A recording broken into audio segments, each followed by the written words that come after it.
şehidiyk kanı dökülüye ve şon menen hemme günahlar dökülüye bir adamı bergisi varsa o dökülmeyer, o duruyardı.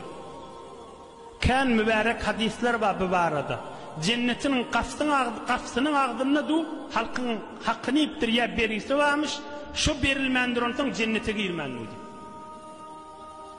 Ya bir tofar adamlar hesap kitap edilmendiler.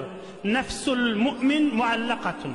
Bir Müslüman bergili olsa onun hesap kitap edilmeye duruluyor. Şu algı vergi bir yüzlü olmalı. Şu algı vergi bir yüzlü olmalı. Eğer ulu dereceye yetecek de olsa şu ulu dereceden kaliye şol bergisi saklayar da şunu, yetirmeyar da şunu. Ya izinle kalan oğlunun şu bergini vermeli ya da başka bir gurrunma onu alanaydı.